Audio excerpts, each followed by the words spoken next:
Tundub, et lõuna järel meie kaotused ei ole kuigi suured ja asume siis tänase ürituse järgmise osa juurde.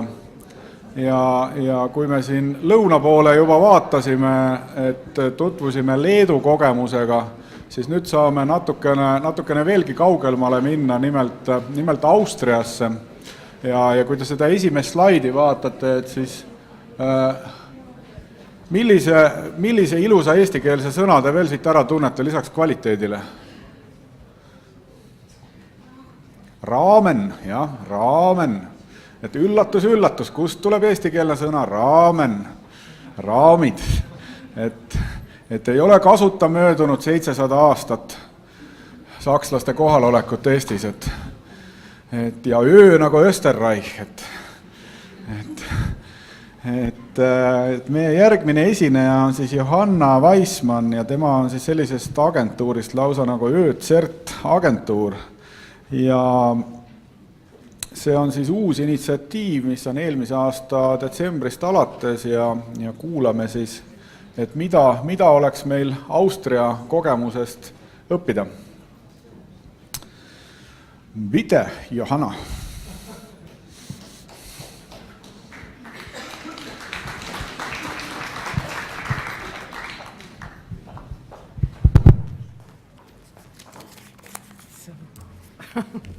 So hello, and I hope you are not too tired after this wonderful lunch, too tired to listening. So I hope it will be interesting for you what I will tell you.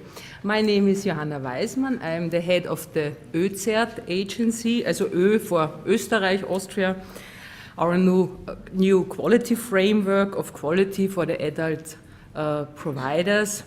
And it's under the umbrella of the Ministry for Education, Arts and Culture. But before I will say thank you very much for the invitation to this conference. It's an honor and a pleasure to be here and tell you more about the quality issues in Austria. So at first I give you a short overview on the quality issues concerning accreditation.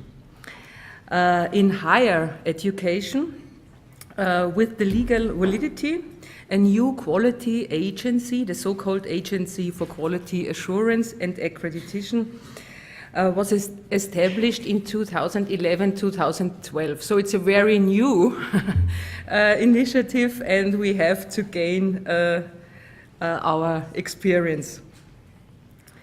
And yes, this agency is responsible for the external quality assurance in the higher education sector, so for universities.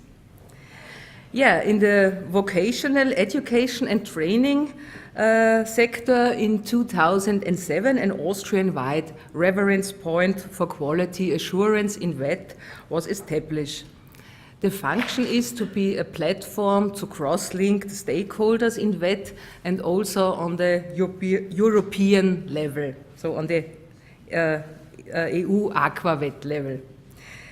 In vocational educational training, they started a project at the beginning of 2011, the so-called VET-CERT project.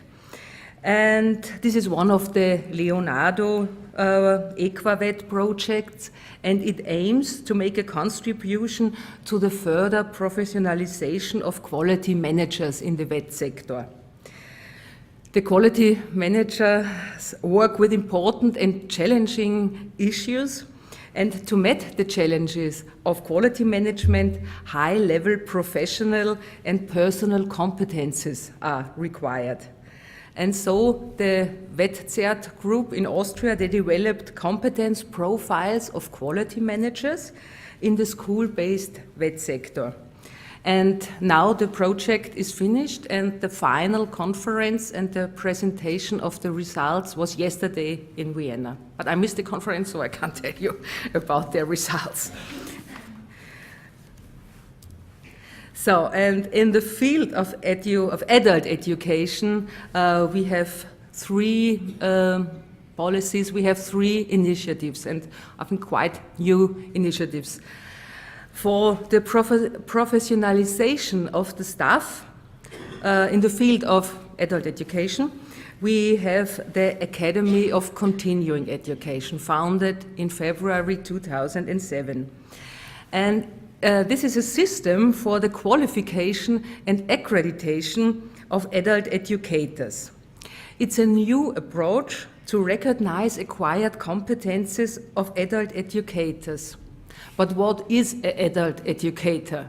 So the Academy, they define 4 target groups. They say an adult educator, there are the educational managers, there are the trainers, counselors, and in Austria we have also the librarians. So we have these 4 target groups, and these are adult educators.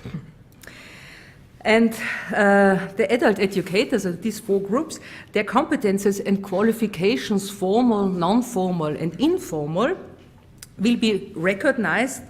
So as you can see, will be recognized according to the curriculum. There is a curriculum.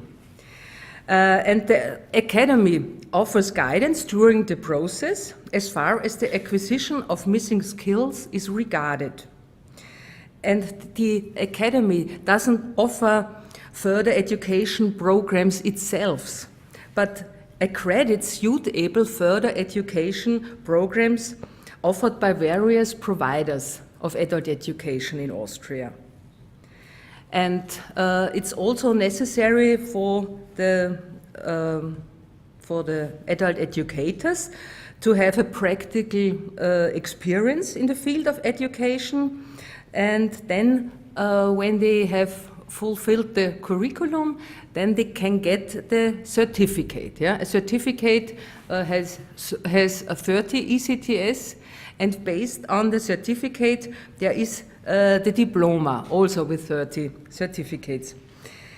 And while the certificate attests a person basic competences in all the 4 fields of adult education, the diploma stresses the specific field of adult education the graduate is working in.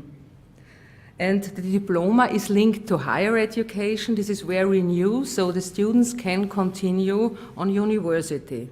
So, but now we are at the beginning with this link to university.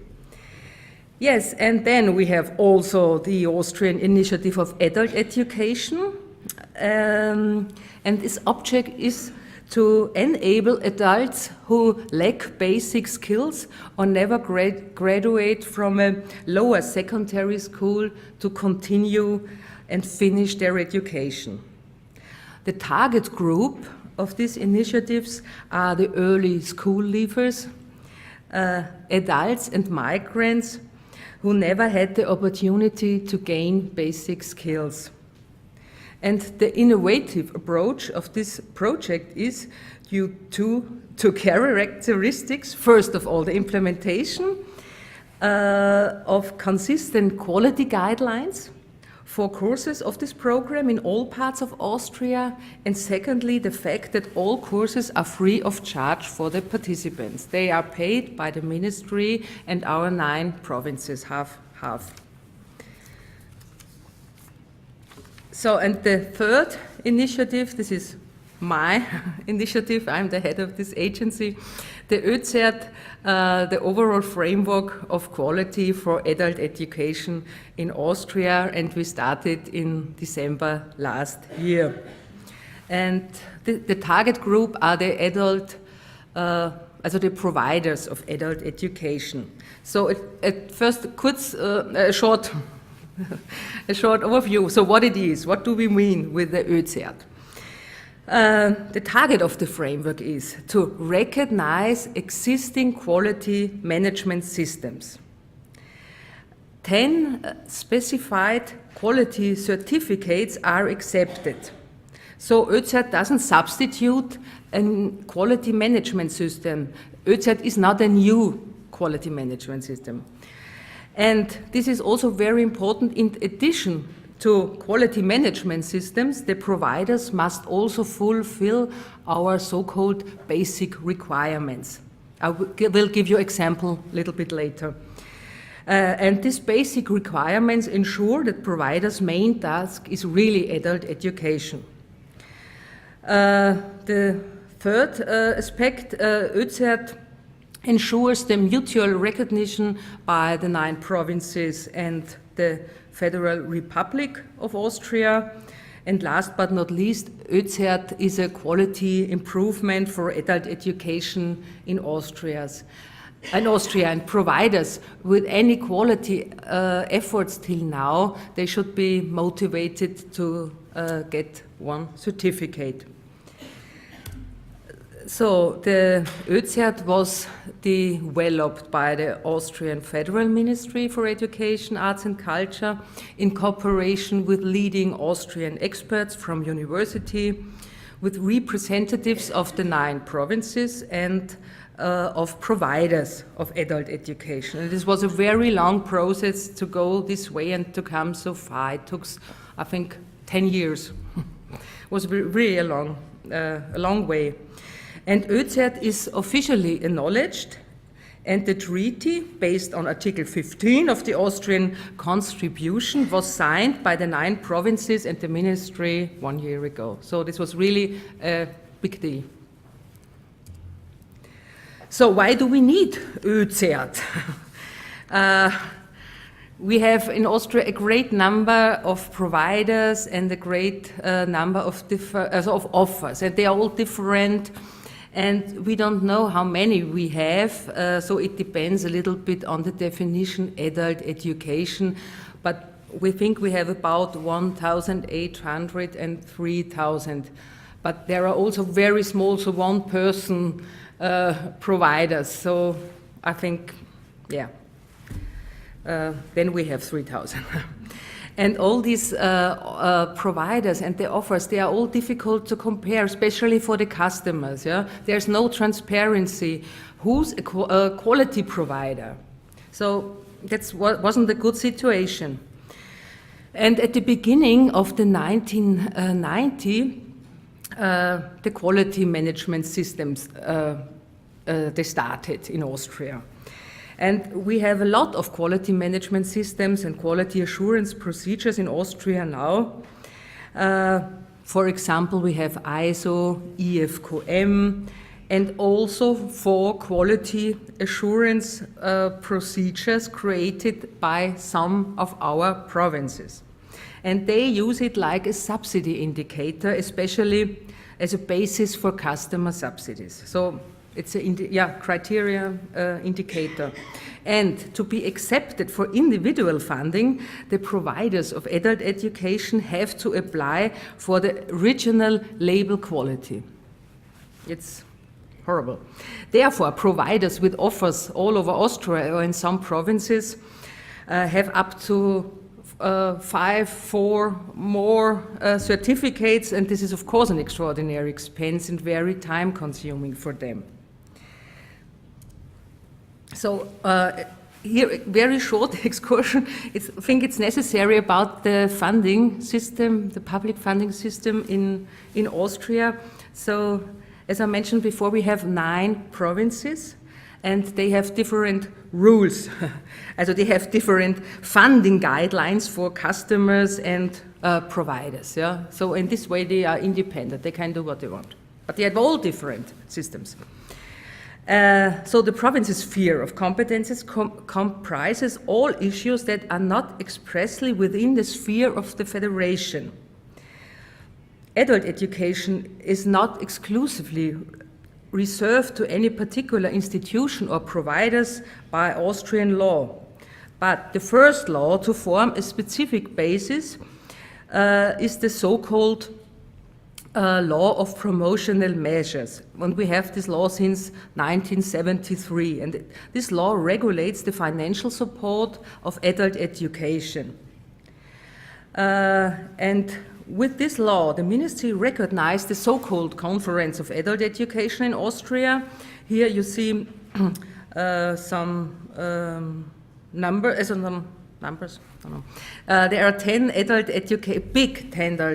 10 adult education organizations, and together they have 7,500 locations 230,000 courses per year, 2.5 million participants, and yeah, here you see the employees. But we have much more or many more providers in Austria than the providers inside the conference. There are really many more. ÖCERT shows this, yeah.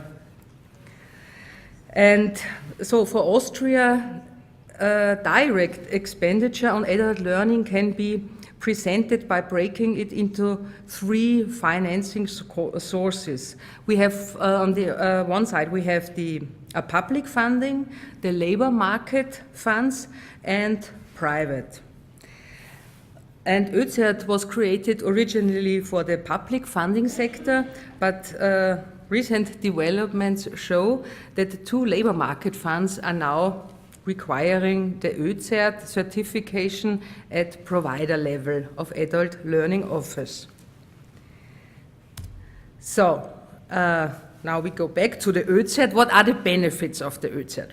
Benefits. ÖCERT set the stage for transparency for customers and also for the public authority. At first glance, they see who's a quality provider of adult education because of the label ÖCERT. And for providers, it's not necessary anymore to pass and pay for the admission to several provinces' quality assurance systems. One certificate will be enough now.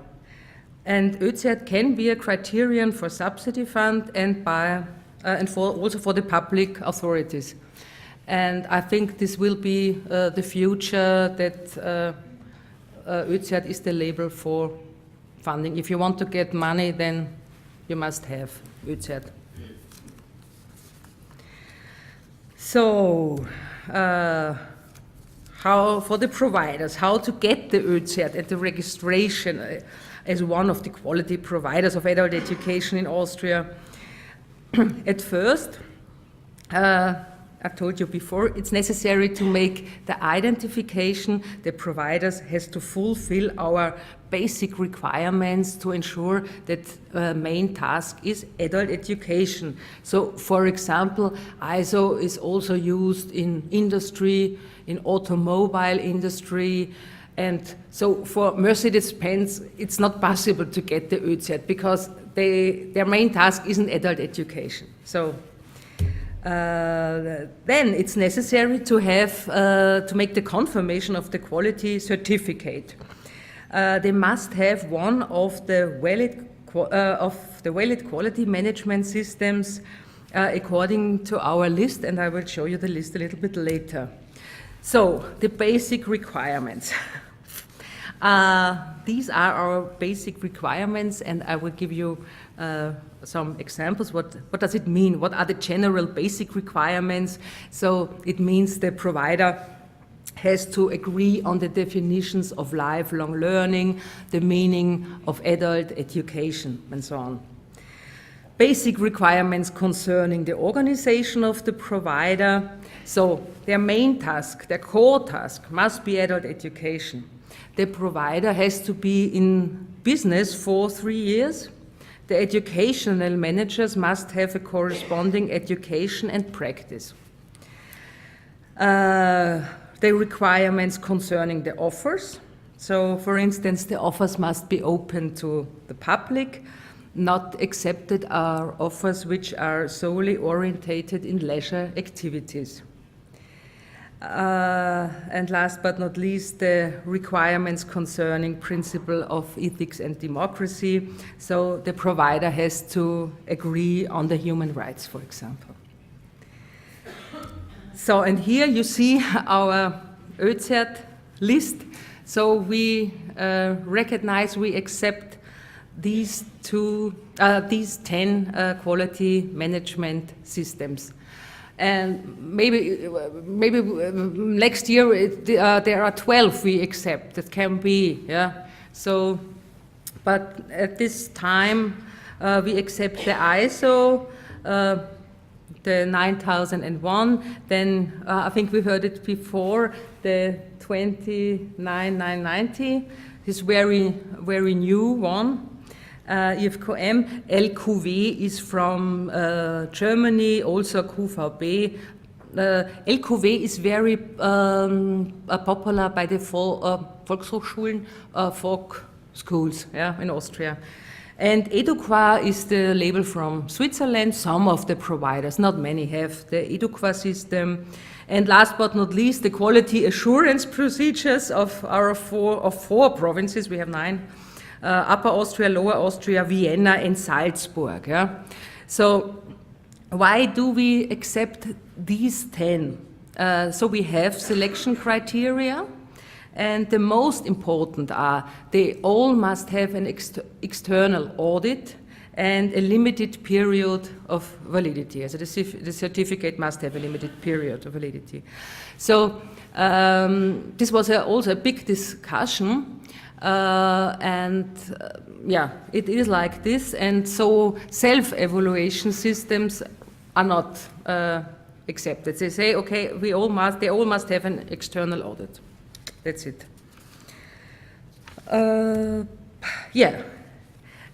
So for the providers, at first they have to fulfill the basic requirements, then they have to show us their certificate, and then their application will be checked by the ÖZERT agency and a group of experts.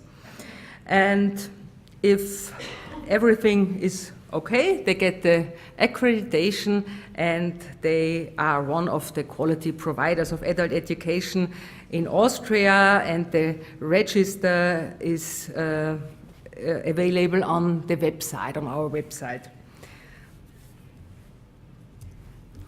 So the structure behind, we have the strategic level, there is the steering group. The steering group, the members of the steering group are the representatives of the 9 provinces and the Ministry for Education. And this steering group is the responsible body of ÖZERT, and they make all the important decisions. So, for example, they choose the members of the group of experts, and they affiliate new quality management systems into the framework. Then we have the group of experts, as are 5 persons, and they are responsible for the accreditation of the providers. They have to assess the proofs which providers must submit. And the level of operation, so the ÖZERT agency, and we make the first check of providers' application, and we are responsible for the central organization. So our feedback and our experience till now. So let's look behind the curtain. At first, the website of the providers. Yeah? During the last year, we checked a lot of websites. Till now, we have 400 applications, providers' applications. And we checked the websites, and we were a little bit astonished. For example, we missed the terms of business. Sometimes it was hard to find the offers and information about their offers. And so we gave them, the providers, we gave them feedback and helped them to improve their website. And I think that is a quality improvement. It's a very small one, but it is. Yeah, the terms of business, we also checked these terms, and some of them have dubious terms of business. This was also a surprise, and next year we will commission a study, an expert's report about unlawful clauses in providers' terms of business, and we will give guidelines to providers and participants to clarify what it depends on. I think this is also a good service for providers and also for the learners, the customers, the participants. Yeah, adult education managers. Yeah, I told you before they need a corresponding, whatever it is, education and practice, yeah. And this is really a highly controversial point. It's a gut issue. Many providers, yeah, they have good stuff, but they don't have any pedagogical education. But for ÖZERT, it's a must to have one. it's not necessary to have a degree in education, so university degree or so, but we want them to have a knowledge about methodology, didactics, and principles of pedagogy. And ÖZERT is linked with the Academy of Continuing Education, as I told you before about the academy, and so we recommend go to the academy, show them your certificates, your applications, and then they will give you the certificate. And I think this is a good way to connect all our initiatives in Austria. That's what we want to do.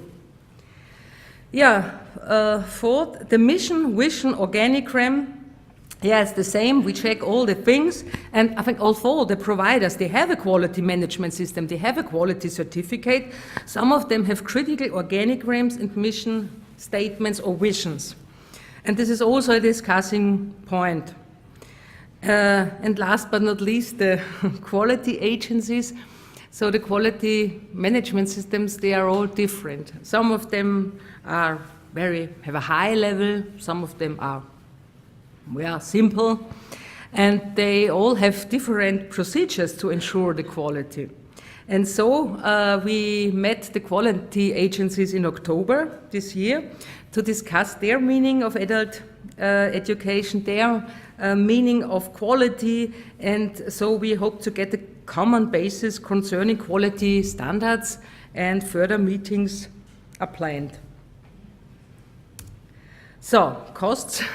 Yeah, the agency costs are funded by the ministry, and the providers only have to pay €100 for the certificate. So, it's, I think it's a good deal for them. But yeah. So, thank you very much, and if you have some questions, I hope I will can give you an answer, a good answer. Thank you.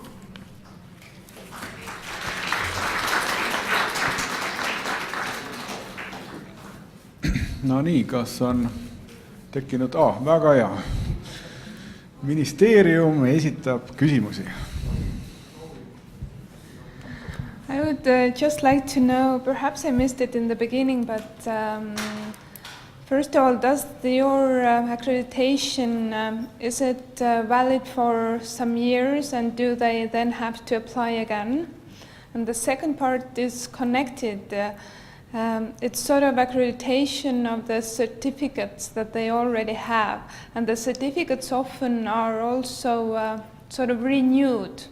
So if you accept or accredit them, do you see that until how long their certificates are valid? And is Yes. it connected that then if they expire, they will have to come to you again? Or how is it working?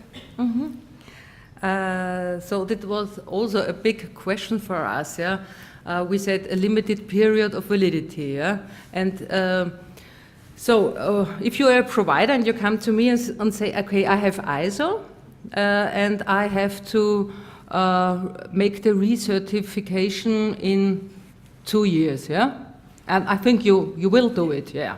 And then you come to me and I say, okay, ÖZERT is also, the validity of ÖZERT is the same as your ISO certificate. So it's good for you, for the provider to handle it, and also easy for us to handle it. And so we are sure that they make the recertification again, yeah?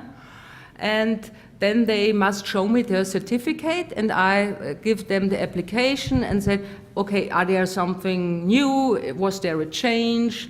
And when the provider says, no, everything is okay, then I say, okay, here is the ÖZERT again for 3 years.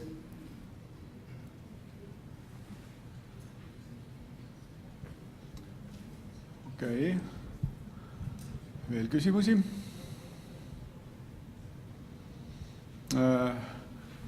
Meanwhile, I have also one question.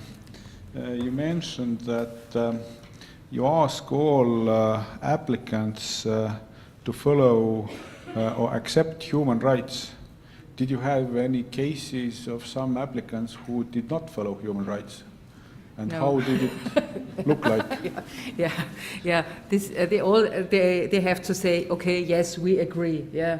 And so I say, okay, I believe, and there is no proof, yeah.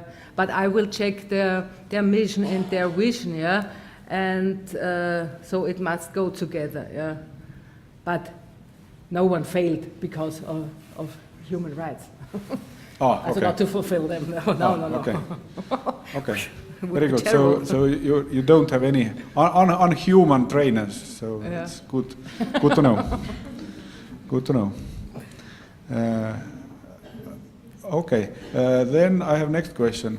My next question is that you mentioned that this system is applied when you are applying for public funding. Mm-hmm.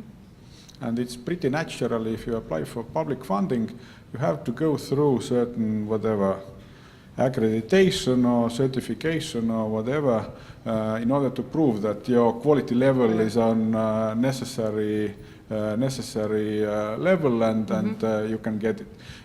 But have you had also some private companies in your system, or have I understood it right? Or is it like private market funded projects? Yeah. Is it Yeah. applied there also? Yeah. So this was the idea before when we started. We say, okay, it is for the private, but it's mixed. Yeah, it's mixed. It's for private. It's for public institutions. So and some of them. Yeah, it's mixed. It's mixed. Okay. So have I understood you right that also those companies which are providing training, but they get their funding from private customers, they have nothing to do with governmental funding, but they still apply for this ÖCERT? Yes, it's possible. Yeah. So, but that It's possible, yeah. or is it that they are applying? So the provinces, they can decide what they want to do. Yeah, they say, okay, we accept the ÖCERT, but you must fit to their guidelines. Yeah, so it depends on your age, on your income, but then it's possible. It's possible for you to get the money and the funding. Okay. You told you have 9 provinces. What's the kind of how large is your project? So I mean, how many of those certificates have you awarded so far? Yes, we have 400 applications till now, and I think we so 10 or so didn't get the ÖCERT till now. And the others, they have, or will get it in the future. So we had a lot of work to check the applications, and we checked, I think, 280 we checked till now. And we have 400, and yeah, we'll see. Hope we get some more, yeah. We want to reach them all. And you think those who have not yet got the application, they will still have to do some homework? Will they get it later, or? Yes, I hope so. And I think it depends on the policy guidelines of the ministry. When they say it's a must to get some funding, yeah, then they will do. Yeah. Now we are at the beginning. It's not so clear. Is it really a must to have the ÖCERT? Yeah. But I think it will come, and it will go this way. Okay. Any questions from audience? Not so far. Then I have a question.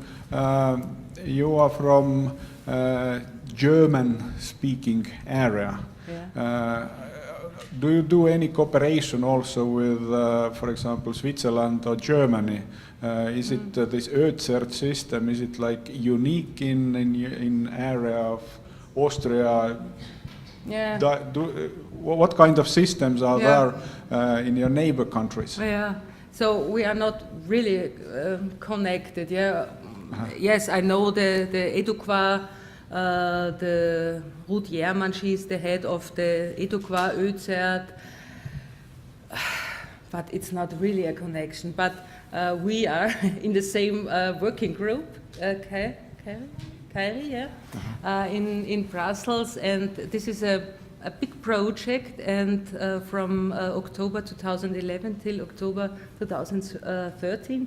And I'm in the subgroup of accreditation, and there we are discussing this system, and all the member states are bringing their experience, and so we collect all the different systems and all the different experience, and maybe we'll get some European cert someday. Okay, but what is, lastly, I would like to ask, what is your vision or suggestion for Estonia as we are just starting this path, we have first projects, what do you see? Do you see that this ÖCERT could be also like EstCERT? Yeah, so I think make it as simple as possible, yeah. And in Austria, at first, when we started this process 10 years ago, so there was the idea to create our own quality certificate, our own quality management systems. But the providers, they started to get ISO and some other certificate, and they say, oh, no, stop it. We have our quality management system, and we don't want to make another and to have much more work with this. And so we decided to go this way and to recognize their competences, their certificates. And in addition to this certificate, there are the basic requirements. And I think this was a good deal, and so they are all more or less satisfied. So, but I think it wouldn't be good to make it a very new and complicated system. I think it's good to look what is here, what does the provider have, and then go on. Okay. I personally liked very much your system in this regard, that this final whatever institution, training institution, they have not that much financial burden. It's somehow like organized on central level. Of course they have some commitment, but this €100, it sounds like not that much, which would frighten off somebody or which would prevent somebody from acquiring this ÖCERT. Okay. So, thank you. Thank you.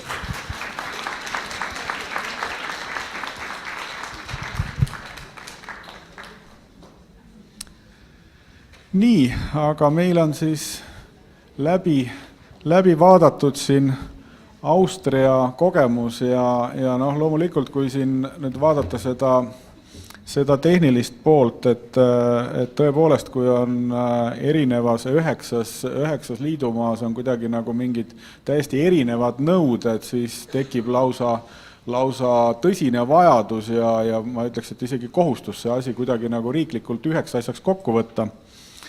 Aga meie siit liigume nüüd edasi Austria pealt tagasi kodusele Eestimaale.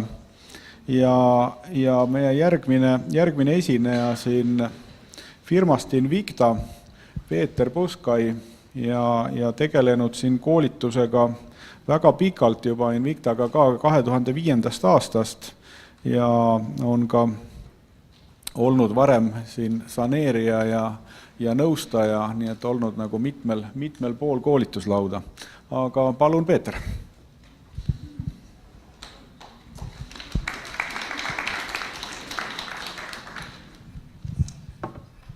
Tänu. Kõigepealt tore oli tulla siia, tänud kutsujatele. Ei ole palju neid foorumeid, kuhu erakoolitajaid kutsutakse. Et selle poolest on nagu väga meeldiv siin olla. Võib-olla on ka meis endis viga, et me oma häält nii palju kuuldavaks ei tee, aga siiski väga meeldiv oli tulla siia.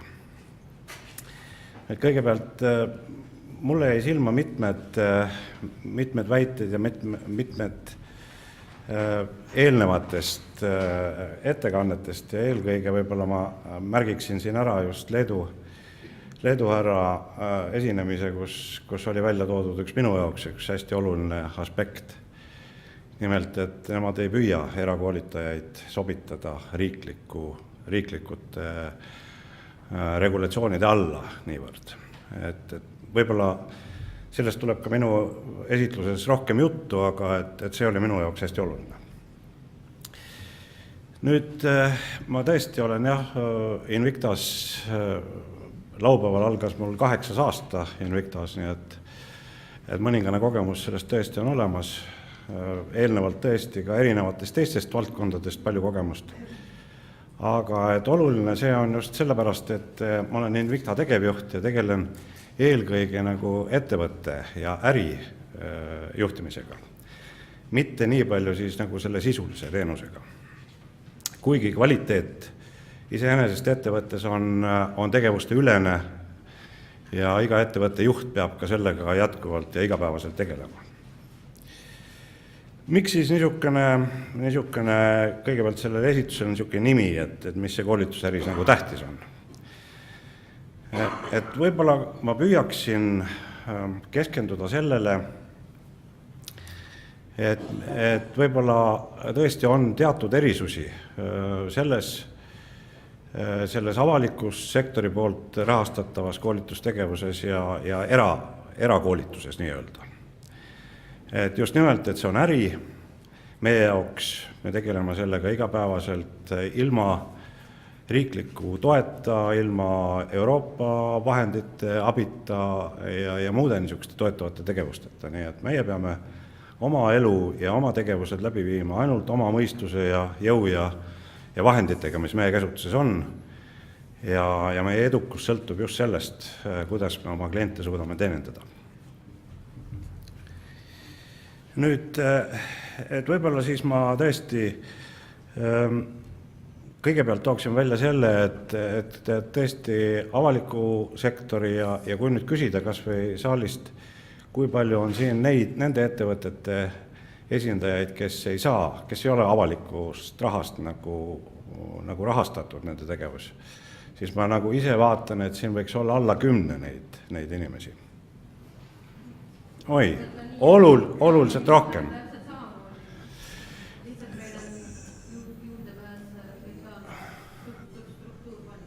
Noh, juurdepääs on kõikidel, ka muidugi erakoolitusäridel on võimalik sealt abi küsida. Väga tore. Just. Et väga tore, et mulle üllatuseks on isegi neid rohkem, kui ma arvasin tegelikult, nii et ma arvan, et üks neljandik võiks olla siit. Et aga sellegi poolest võib-olla üks lähtekoht on ka see, et isegi retoorika, mida me kasutame oma tegevuses nii avalikus sektoris kui ka koolitusäris on natukene erinev.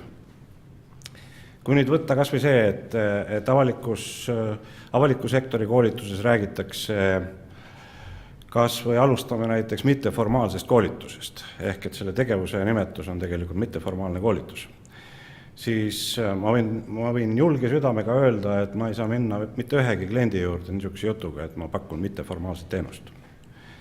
Et see retoorika ärisektoris absoluutselt ei päde. Või teine näide näiteks, et me ei kasuta või väldime selgelt niisugust väljendit nagu lektor, mis avalikus sektoris on väga laialdaselt levinud. Kas või hangetes, riiklikes hangetes on sees ikkagi lektor ja loengud, mida enamuses koolitusäris nimetatakse neid kas koolitajateks või Invicta puhul me nimetame neid treeneriteks. Kuna meie teenuse sisu on reeglina ikkagi samamoodi nagu avalikuski sektoris, küll tulemusele suunatud, aga me teeme rohkem anname neile praktilist kogemust ja seetõttu me treenime neid osavõtjaid selleks, et nad saavutavad mingisugused oskused, mida nad järgmisel päeval oma töökohal saaksid koheselt rakendada.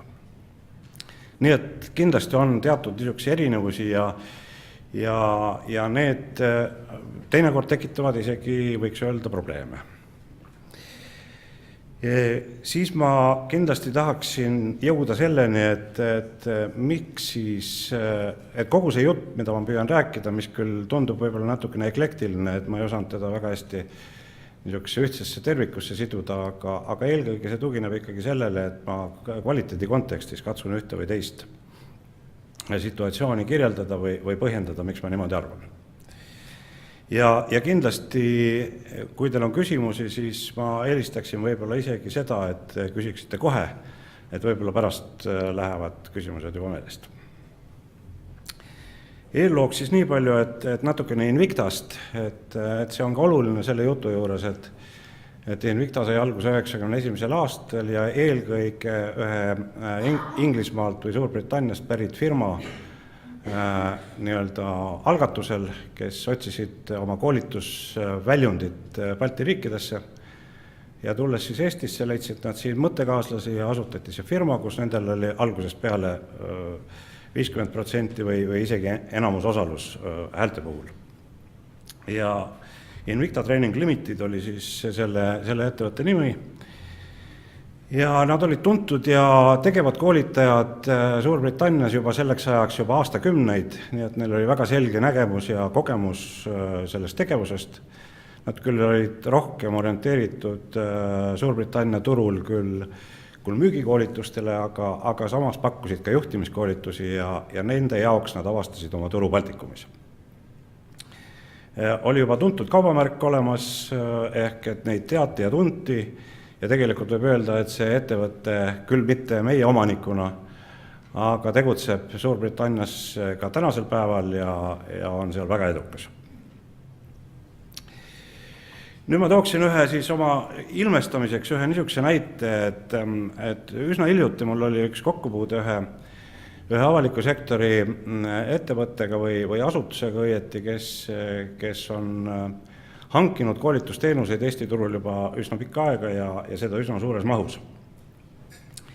Ja lähemalt kokku puutudes siis me tegelikult jõudsime ühele niisugusele järeldusele, et kogu nende tegevus oli suunatud tegelikult sellele tõesti, et leida siis Eesti turult vajalikke koolitusi, vajalikke koolituspakkujaid, kuid mitmetel põhjustel oli nende kvaliteedinäitajad nendes hangetes tegelikult lastud nii madalale või nende kvaliteedinõuded olid niisugusel tasemel, mis tegelikult välistasid kvaliteetse koolituspakkumise üldse neile.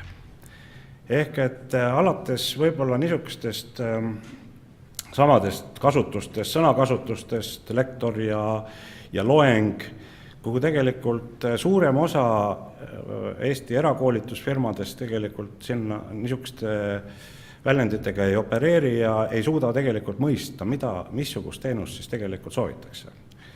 Ja tegelikult see lõpptulemus või see situatsioon oligi taoline, et see ettevõte ei ole pikka aega leidnud endale ootustele vastavat teenusepakkujat.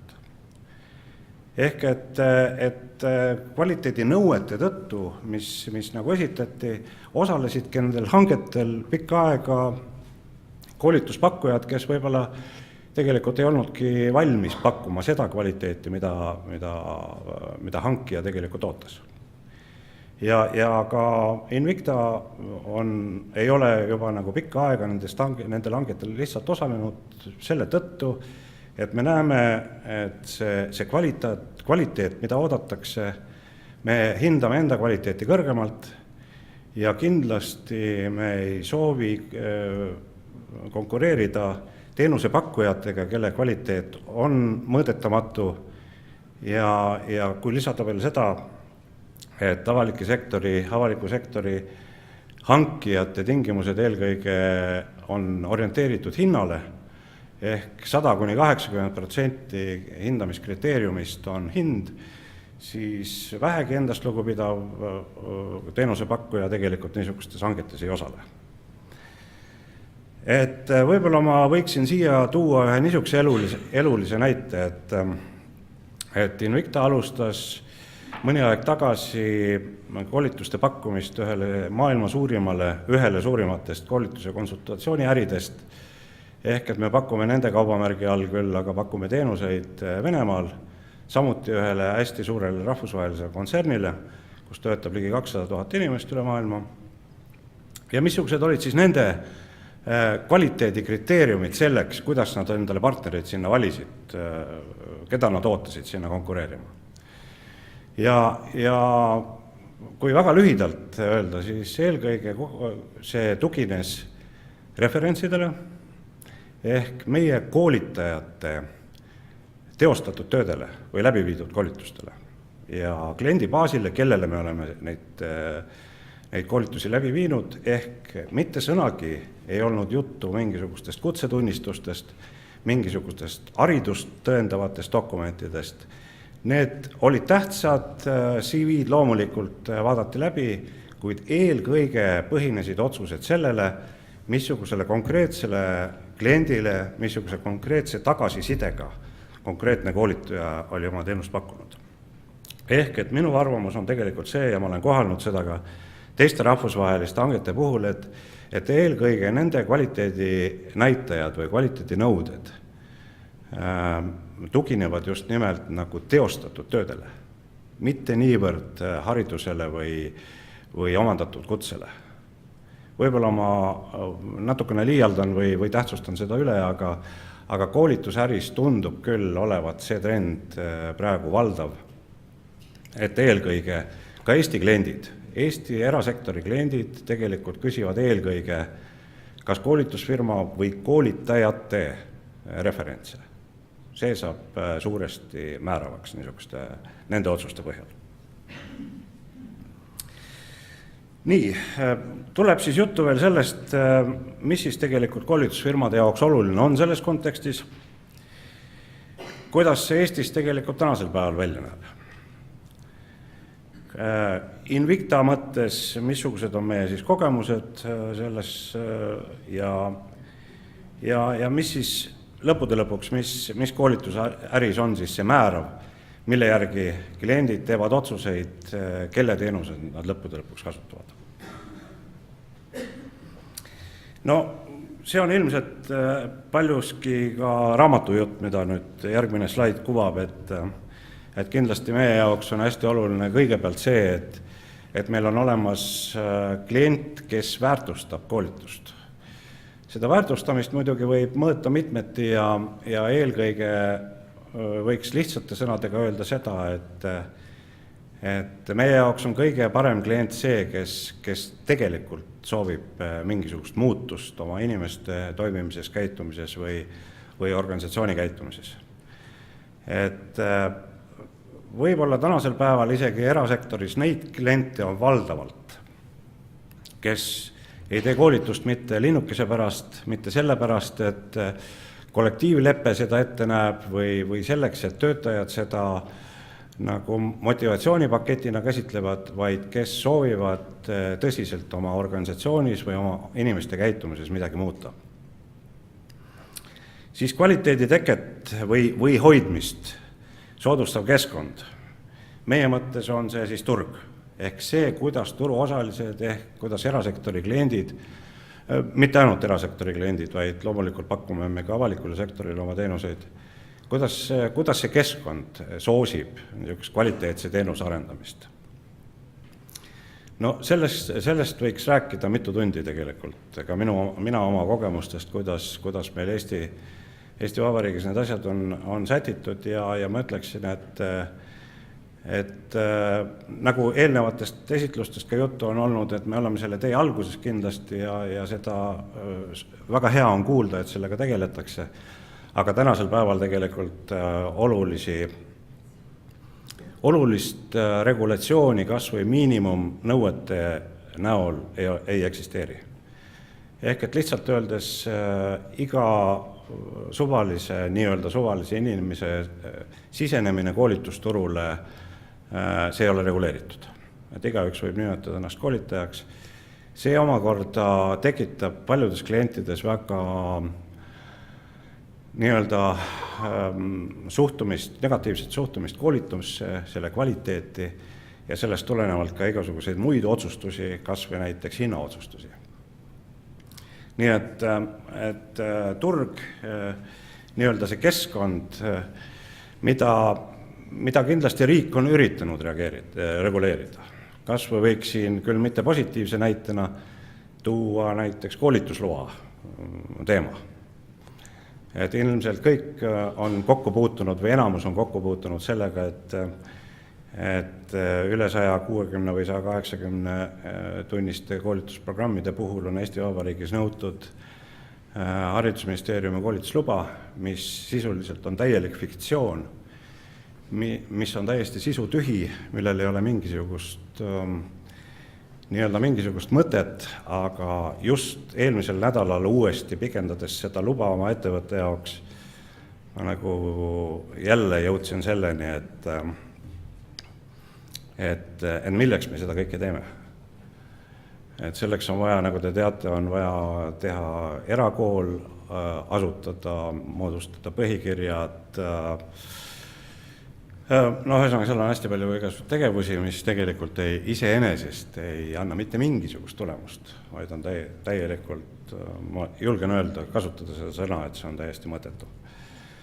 Küll Haridusministeerium on andnud igasuguseid märke sellest, et see kord võiks muutuda. Minule on sellest räägitud umbes 5 aastat tagasi viimati, et see kohe muutub. Tänase päevani ma julgen öelda, et see kord on muutunud keerulisemaks, dokumente nõutakse rohkem kui varasemalt ja kasu ma leian, et sellest ei ole mingisugust.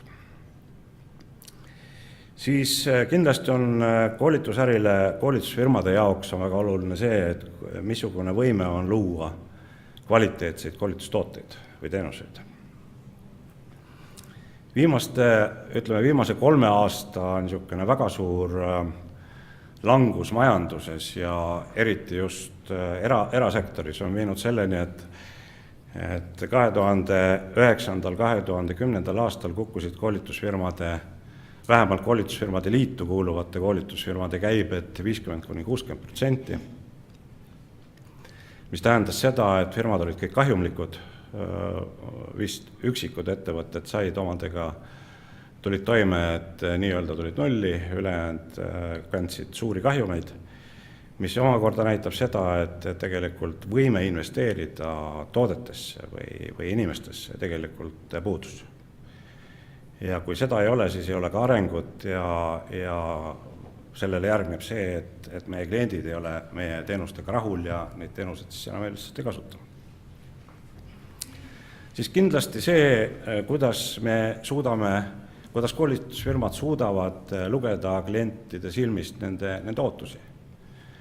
Ehk et enamus koolitusfirmad pakuvad üle poole oma toodetest tegelikult nii-öelda rätsepatooteid ehk nagu Leedu kolleeg siin tõesti mainis, et iga toode sünnib iga kord igale kliendile reeglina uuesti.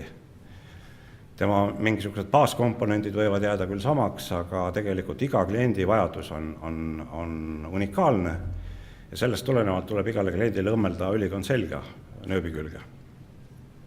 Nii et see on väga suur oskus koolitusfirmade jaoks aru saada, mis toimub turul, missugused on trendid, missugused on vajadused, mis on majanduses üldse võtmesõnadeks tänasel päeval, mis on äriettevõtete ees seisvad väljakutsed.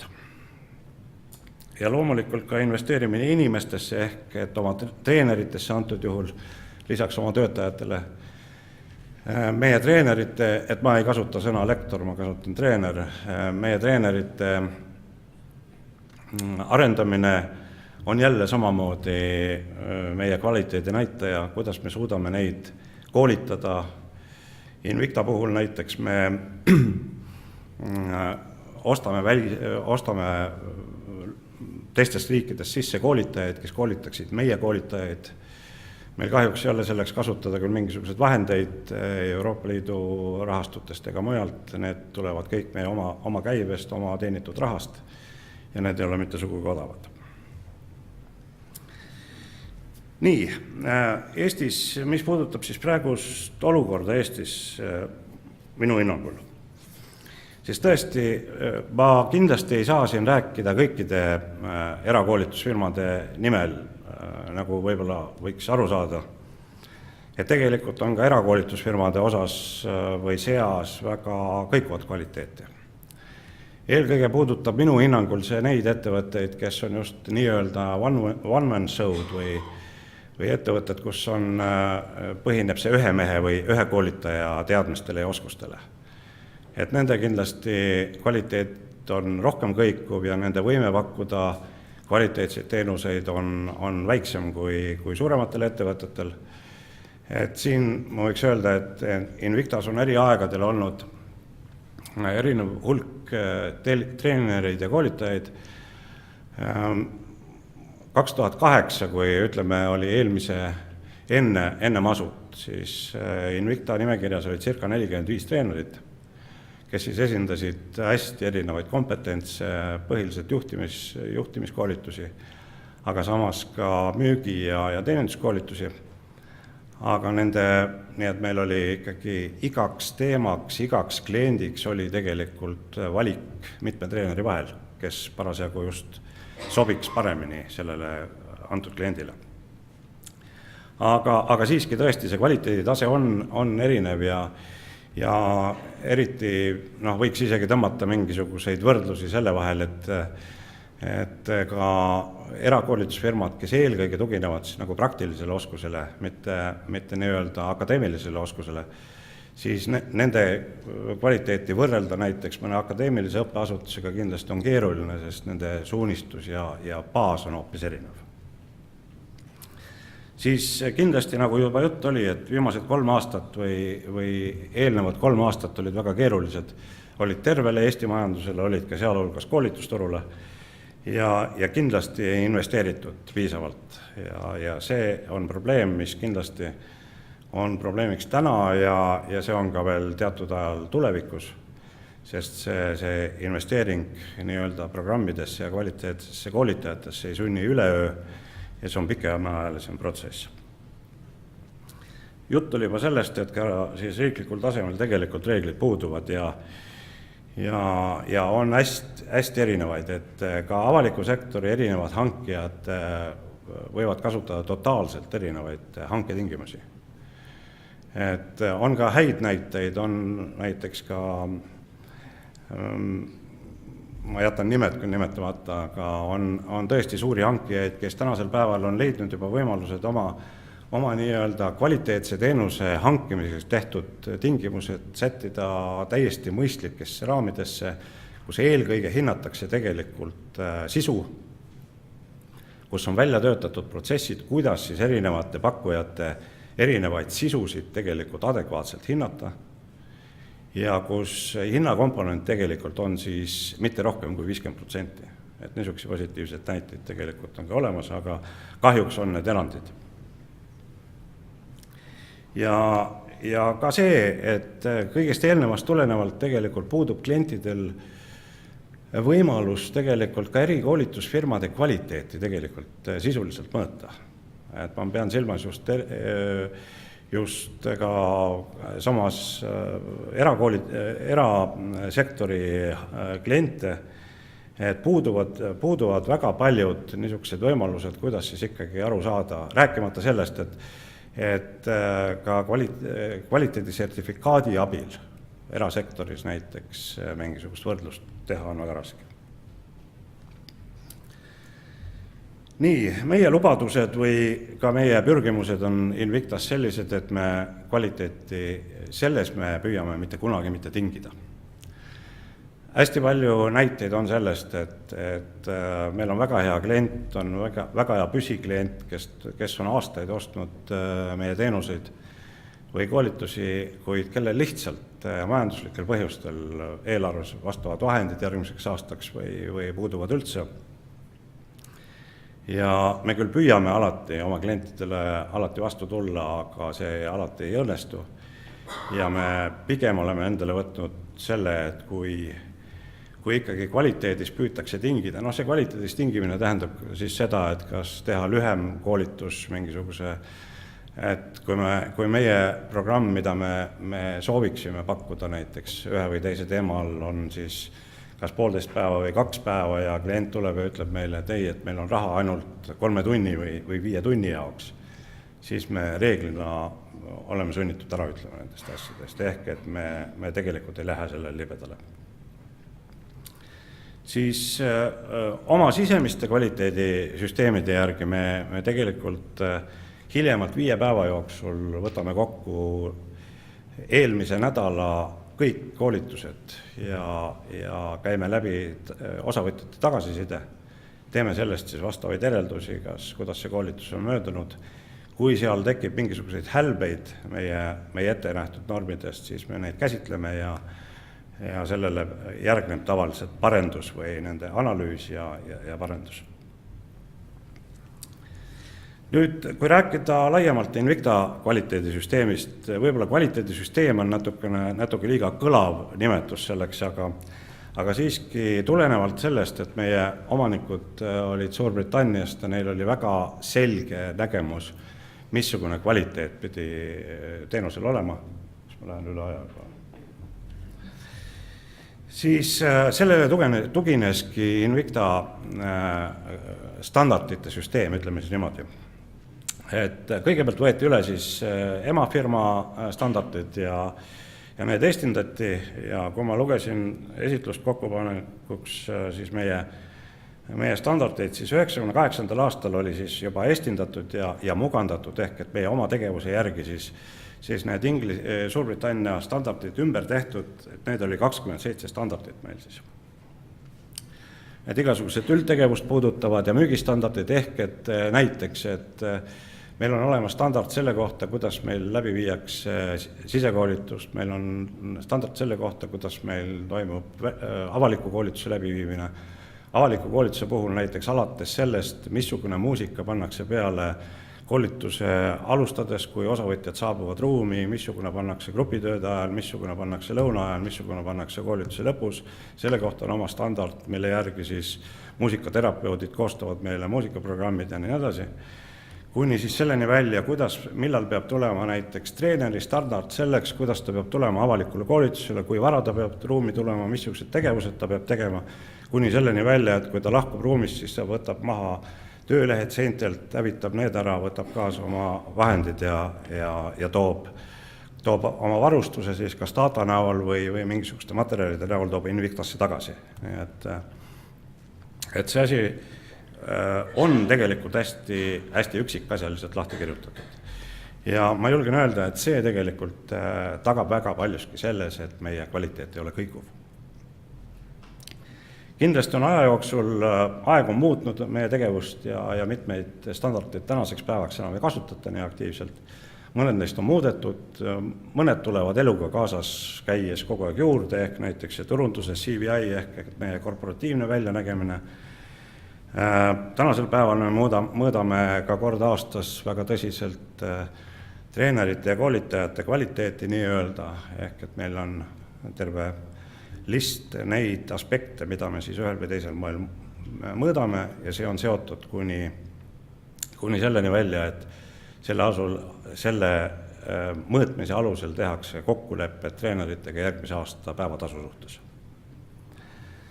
Ja loomulikult ka see, et tänasel päeval on meie omanikeks 100% Soome üks suurematest koolitus- ja konsultatsiooni kontsernidest, Finnish Consulting Group, et ka sinna kuulumine, kuhu me kuulumis 2003. aastast, tõi palju lisa ja umbes 200 lehekülge standardeid, mis emafirmas käibel on, peaksid olema ka meil kasutusel, mida me küll suhteliselt tagasihoidlikult täidame.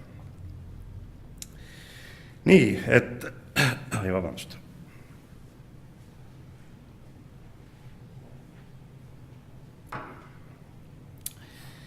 Et mis on siis tähtis selles koolitusäris, kuidas me seda näeme, mida me püüame jälgida ja millest me üldse lähtume selles oma tegevuses, et olla edukad. Et eelkõige on siis kliendi rahulolu, mis kindlasti ka avaliku sektori puhul pädeb ja nende eesmärk ei saagi olla muu kui see sama. Aga meie selgelt ikkagi mõõdame ja tegeleme igapäevaselt teenuse kvaliteediga.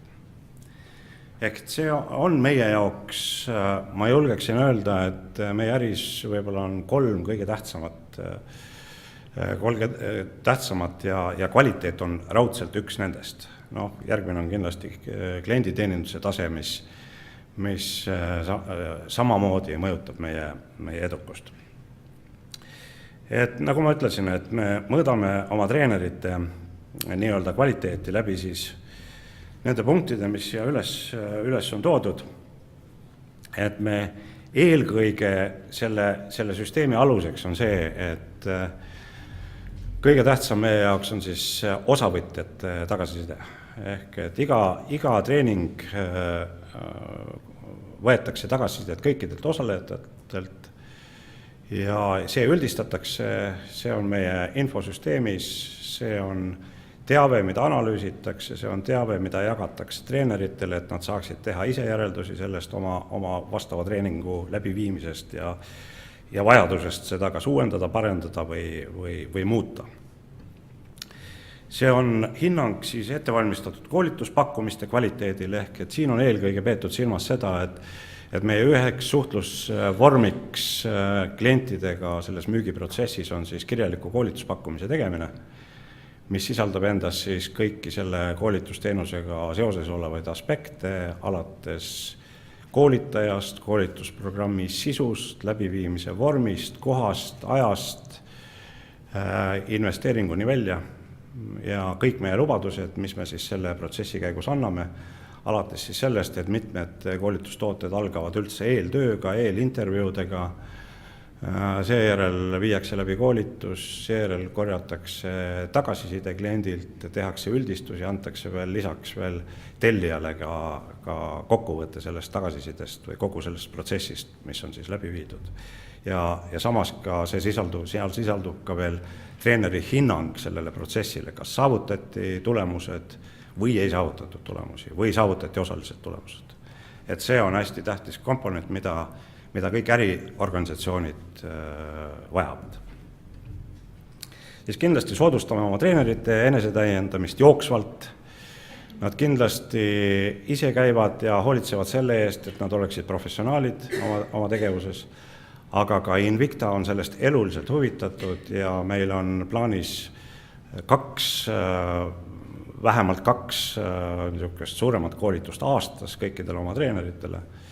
Eelmisel aastal näiteks tõesti üks Inglismaalt sisse ostetud koolitajate koolituse masterclass, mis siis 3-päevaselt ingliskeelsed koolitused, mis tõesti aitavad inimestel omandada uusi metoodikaid, näha, kuidas rahvusvahelised koolitajad niisuguseid programme läbi viivad ja õppida midagi uut, mida nad saavad ka oma koolitustes jätkuvalt kasutada.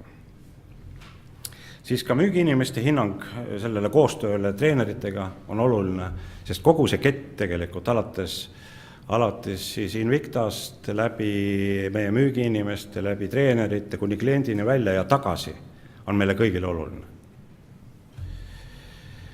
Ja muud asjad siis, et niisuguseid kvantitatiivseid näitajad samamoodi, mille alusel me siis vaatame, kui palju üks või teine koolitaja on eelmisel aastal näiteks koolitusi läbi viinud, mis annab meile informatsiooni sellest, kas teda küsitakse, kas teda nõutakse, kas ta pidevalt teeb neid koolitusi, et ta hoiab ennast värskena ja professionaalsena. Ja viimasena siis võib-olla tõesti see niisugune kolleegide külastamise protseduur, mis meil samuti on ellu kutsutud, kus aastas siis iga treener peab külastama ühe oma kolleegi koolitust ja tagasisidestama seda, ehk andma oma niisuguse hinnangu sellele, mis läks hästi, mis läks võib-olla mitte nii hästi ja tooma välja ettepanekuid, mida võiks seal teistmoodi teha selle programmi juures. Ja samamoodi siis iga ühe koolitust peab külastama tema kolleeg vice versa.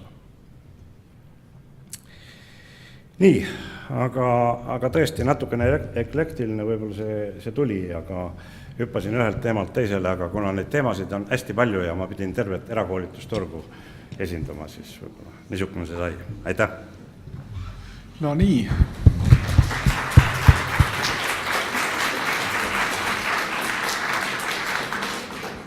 Peeter oli siin väga tagasihoidlik ja ütles, et ta ei tea, et kas ta ikka võib nagu kogu erakoolitusturgu esindada, aga mina ausalt öelda tundsin küll nagu väga mitme koha peal oma firmat ära, et selles mõttes, eks ta, ütleme, ta ongi, siin on nagu nii-öelda avaliku sektori vaade ja eraturu vaade, et see oli selgelt nagu selline eraturu vaade. Aga kas on nüüd tekkinud küsimusi? Aitäh! Mul on üks küsimus ja tulen alguse juurde tagasi, et ei jääks segaseid tundeid ministeeriumi ametnikele ega Vabaharidusliidule, et jah, vabahariduskoolid, meie, kes me kuulume kõik Eesti Rahvaülikoolide Liitu, oleme saanud mitmete aastate jooksul riigipoolset tuge, mis on siis osalemine selles programmis. Kuid need on circa 50 koole ja teisi mittetulundusühinguid, kes korraldavad koolitusi, on tegelikult palju rohkem. Ja kui ei ole ka neid programme, siis on ka sarnaselt meie koolid samas situatsioonis nagu ärikoolitajad, kes tõesti elatuvad ainult sellest, mis sisse tulevad, püüavad ja peavadki müüma oma koolitusi selleks, et ära tulla või ära elada ja toime tulla.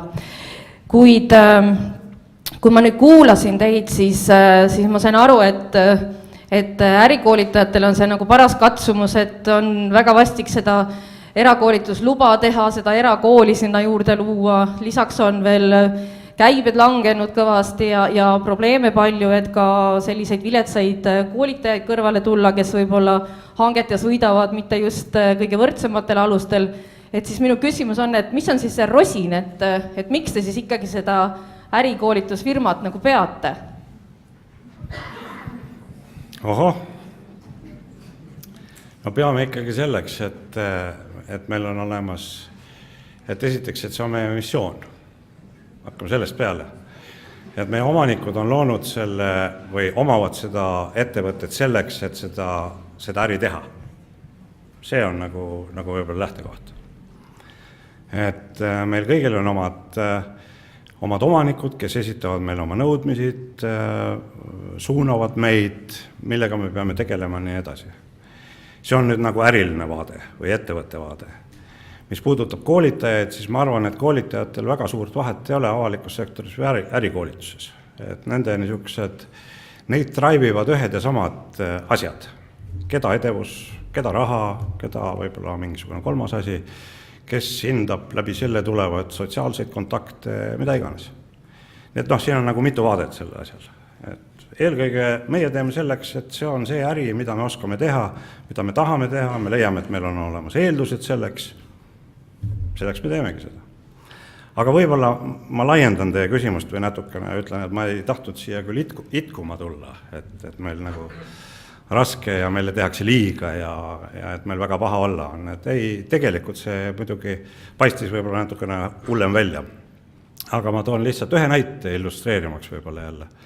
Et see on see, et me näiteks konkureerime selgelt turul avalik-õiguslike koolidega, ülikoolidega.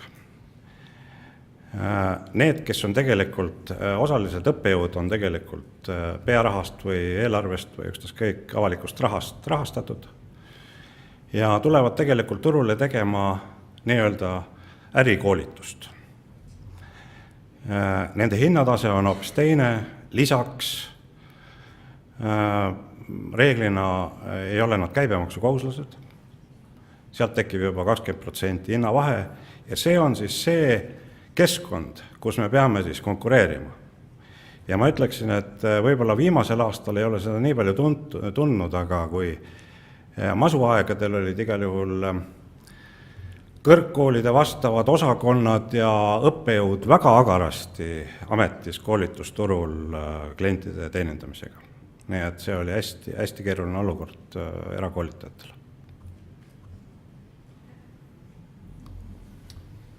Nii, seal taga tundub olevat küsimus. Aitäh, minu käes on mikrofon, jah. Mina olen Talvi Märja.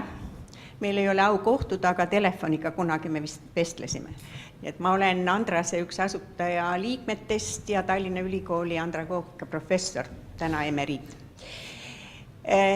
ei ole kahtlust, et Invicta teeb väga head tööd ja eriti ma arvan, et kiidusõnad selle eest, et te tulite välja sellest august, kus te olite paar aastat tagasi, kui te enamus oma inimesi vallandasite, sest tõesti see oli see masuaeg. Aga mul on väga hea meel, et Heli Kaldas juba selle otsa lahti tegi. Mina tahtsin ka paar sõna öelda sellepärast, et kui ma ei ütleks, mul on niisugune tunne, et kohvipausile minnes inimesed lähevad väga hapu maitsega suus. Nimelt ei ole ainult 2 sektorit, eks ole, nagu te rõhutate, et ärikoolitus ja avalik koolitus. Enamus Eesti täiskasvanute koolitusasutusi on mittetulundusühingud, kes koolitavad tõesti, kas saavad toetust siis, kui nad teatud hankes osalevad või mitte. Ja sellepärast see teie väide hakkas mulle küll väga nii-öelda hinge peale, kui te ütlesite, et teie ei saanud seal osaleda teatud tingimustel. Ma isiklikult arvan, et see tingimus oli see, et teie hind on vähemalt 5 korda kallim või 10 korda kallim kui teistel. Ja need, kes võitsid, nende kvaliteet on nii madal ja see ka toime ei tule. Mina ei ole sellega nõus. Sest vaadake, koolitusturg on tõesti erinev ja kui ei oleks neid 500 võib-olla koolitusasutust, mittetulundusühingut, kes aitavad oma tegevusega kaasa selleks, et inimesed tööturul saaksid olla rohkem konkurentsivõimelised, tulla eluga toime, seal ei ole mitte midagi äriga tegemist. Tähendab, mina ei saa öelda, et me võiksime neid halvustada. Nad ei ole samas kategoorias kui teie, absoluutselt kindlalt, sest teie olete, ütleme siis kõrgliigas või selle ärimalkonnas, kus rahad peaaegu ei mängi midagi või mida kallim koolitus, seda rohkem ostetakse. Aga mis teevad siis ülejäänud 100 000 inimesed, keda me tahame, eks ole, et see koolitusprotsent oleks kõrgem. Tähendab, minu ettepanek on see, et teie märkustest olid mitmed õiged ja ma usun, et haridusministeerium koos ma ei tea, kellega või kõigiga selles suunas ka liigub, eriti pärast tänast päeva, kui me oleme sellest kvaliteedist rääkinud. Et me oleme paika pannud koolitajate kompetentsi taseme ja vaat nüüd peab neid koolituskeskuste tase tõesti olema teistmoodi, kui praegu nende litsentside saamine käib. Aga mul oleks niisugune ettepanek, et püüaks siiski 3 sektori vahel teha koostööd. Me oleme seda üritanud, eks ole, ja et ka teatud koha peal ärikoolitajad saavad oma kompetentsi edasi anda. Ei maksa olla üleolev selles mõttes, et teie ettekandest paraku te ilmselt ei pannud ise tähele, sest te vaatate teiselt tasandilt, aga see paraku niimoodi välja tuli. Ja selles mõttes ma usun, et ma arvasin, et te räägite hoopis ISO kvaliteedist, sest ma tean, et teil on see olemas või on see kehtivuse kaotanud. Et see on oluline, et me kõik ühiselt püüaksime seda kvaliteeti tõsta. Vastasel juhul meil Eestis asjad nii hästi ei läheks. Ma arvan, et me oleme Euroopa Liidus päris heal tasemel. Aitäh! Tohin ma kiire kommentaari, et kui ma tõesti kellegi tunnetele või kedagi haavasin, et siis see ei olnud kindlasti minu eesmärk ja ma selle eest vabandan, et see ei olnud nagu eesmärk, et pigem ma tahtsin just tuua seda välja eelkõige seda erinägemust, et loomulikult MTÜ-d ja teised koolitajad teevad tublit tööd ja siin on palju teisi koolitajaid ka, ma võtsin lihtsalt erakoolituse ja nii-öelda avalikust rahast toetatava koolituse ja püüdsin tõmmata mingisuguseid liine nii ja niipidi, positiivseid ja negatiivseid. Nii et see ei olnud eesmärk, et üleolevalt suhtuda auditooriumisse. Nii, aga siin on meie küsimustele on tekkinud juba järjekord. See on nagu tundub, et nagu asi hakkab tõsiseks minema. See on hea, saame asjad käima. Kes järgmine esindaja?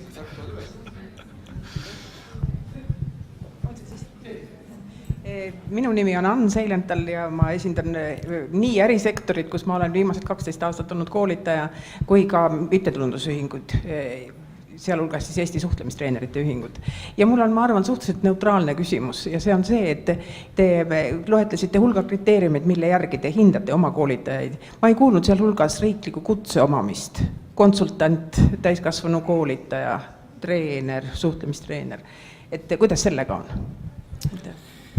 Täiesti õieti kuulsite, et nagu ma ütlesin ka, et meie rahvusvahelised kogemused koostööst rahvusvaheliste koolitusfirmadega näitavad seda, et see ei ole argument koostöö tegemiseks. Ehk et nagu ma tõin selle Venemaa näite, et tegelikult küsitakse meie käest just nimelt eligibility formi ehk kus antud treener missugusele samasugust koolitust missugusele fookusrühmale on teinud ja haridust tõendav dokument, sealhulgas kutsetunnistus, ei ole nende jaoks olnud kellegi jaoks oluline.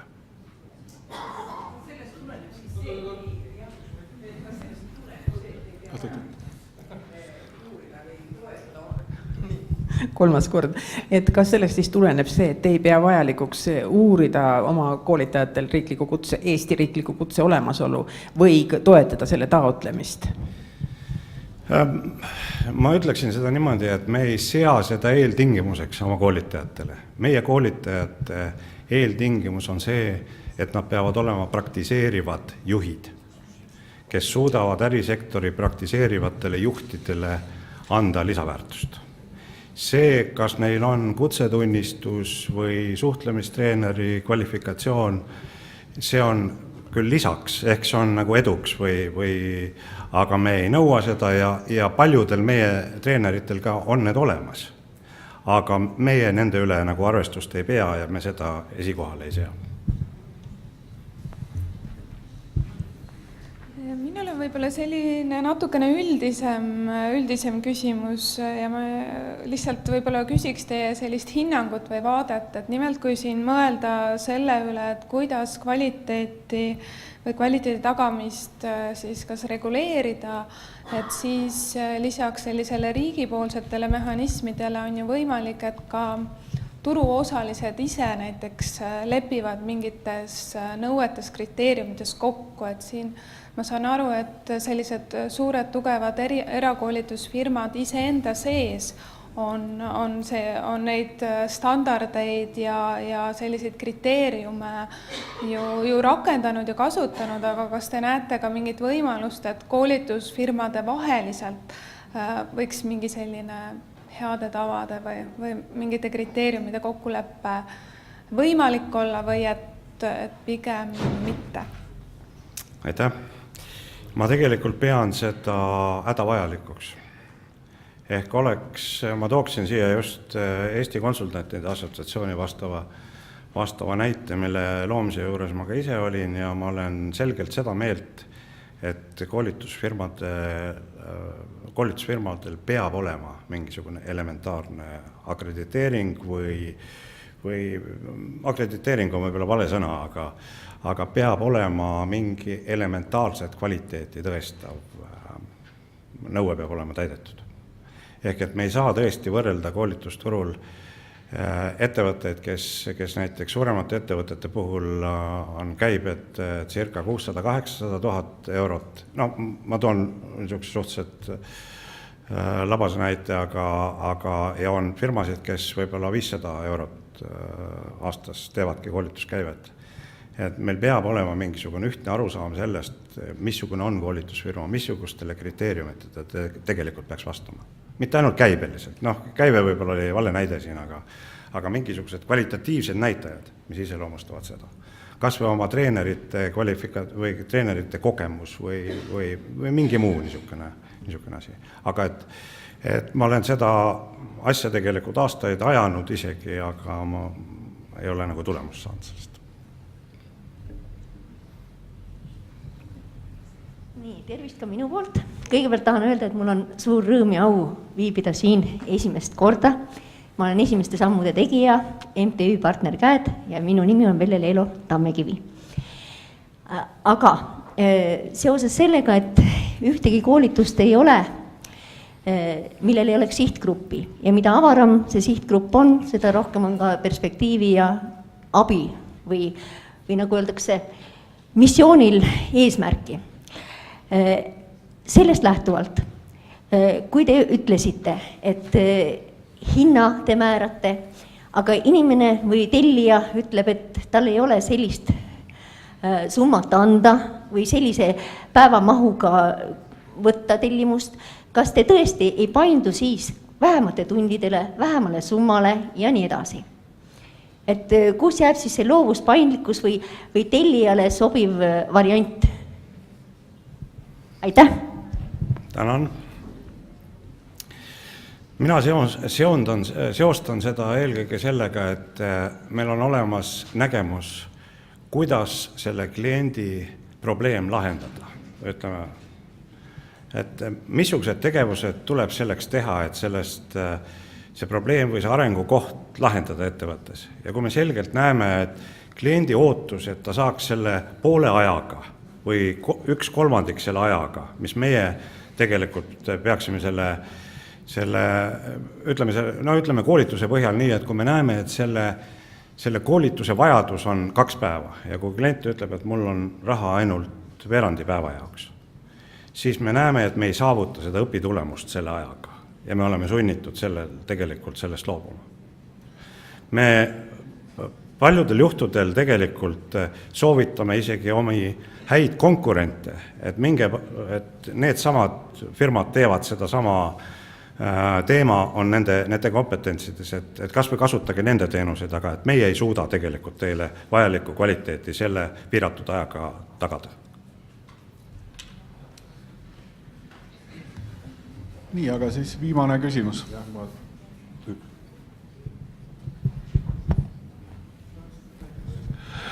Jaako on sama niimoodi see inimene, kes on siin 25 aastat just 1 ja 3 mehe firmades koolitanud ja te nagu ütlesite, et nende kvaliteet nagu jätab soovida.